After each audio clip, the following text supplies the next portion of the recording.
The greatest composer of all time, the godfather of music, Bach. Everyone knows his music, everyone knows a little bit about his background, where he lived and stuff like this in Germany.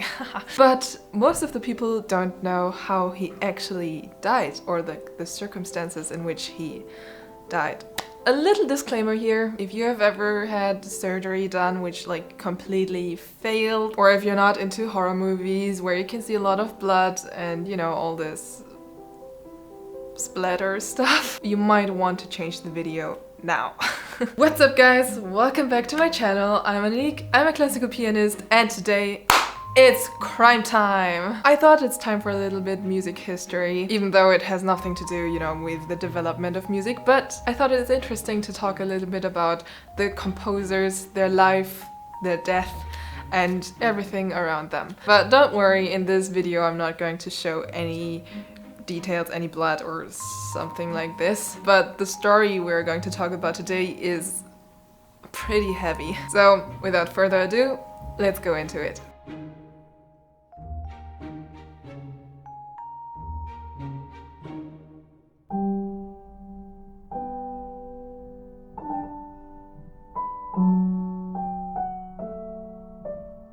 As you might know, Bach had a big career in Leipzig. He was there the Thomas Cantor. As cantor, he was responsible for the music that was played in the 4 main churches in Leipzig. So he had to compose a lot. Basically, he composed every week a new work which they could play in the church. He was also responsible for music education. He had to conduct the choir in Leipzig. As you can see, this must have been a lot of work. In the last years of his life, Bach started to lose his sight. His eyes were getting worse and worse. I think in English we call it the cataract. In German we call it grauer Star. It's basically when you have this gray circle in your eyes which is like getting bigger and bigger and makes you blind. So in his last years he was losing his eyes more and more, which made it of course very hard for him to read things, and more important, it became very difficult for him to compose. As I said before, as cantor he was responsible for a lot of things. As he couldn't continue like this with his eye situation, the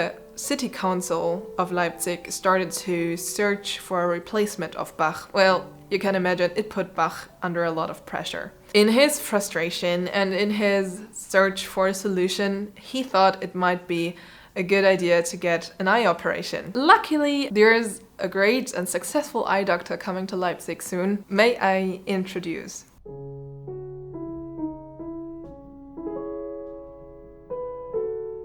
John Taylor was like the surgeon of the 18th century, or should I say the scammer of 18th century. He was selling himself as a very successful, well-educated surgeon. So he was very well known, especially for his eye surgery, and he toured around through Europe to give everyone an eye surgery he wanted. Hygiene and sterilized operation instruments were, let's say, not as important back then. Much more important and much more interesting was it to show the people what they're basically doing. Yes, they did the operation in front of an audience. Like everyone who was interested in seeing this operation could come and see it. Like, I mean, it was entertainment for the people back then. They didn't have cinema, they didn't have horror movies, so they come and see the surgery. So basically the surgery was a big event. He would announce it to the people so everyone could come and see how he's freeing the patient from his inner demons and blah blah blah. This guy really knew how marketing works. Let me give you a little idea of how the surgery basically looked like.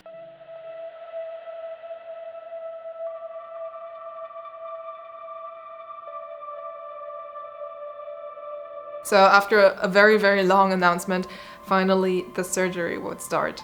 And the surgery basically looks like this. The assistant of the doctor would basically hold back the patient from moving. There was nothing like general anesthesia back then, so the patient could feel everything that could happen to him during the surgery, which makes it even more awful. So the assistant is holding back the patient while the surgeon is holding the eye open with his thumb and index. Then the surgeon would take a long metal needle, which looks a little bit like the things that our grandmas used to crochet.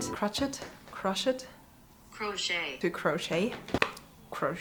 Well, then he would start to, you know, pierced into his eyes and like moving around. And this operation was basically called to lift or to lower the cataract. And all of this without anesthesia, all of this without sterilized instruments. I can't imagine how traumatizing and how hurtful it must have been. I think you can imagine what happened to the patient.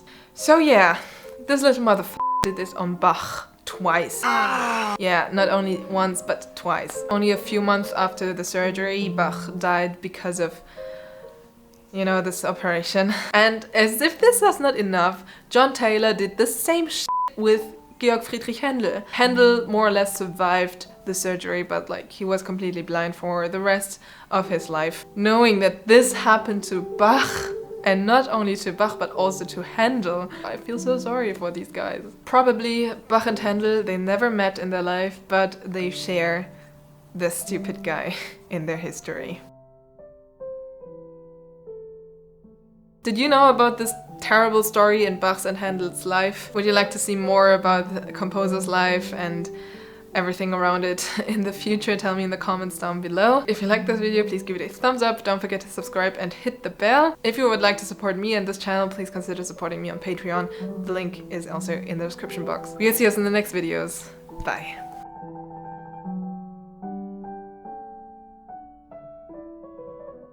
Now go and watch some funnier videos before you have some nightmares tonight.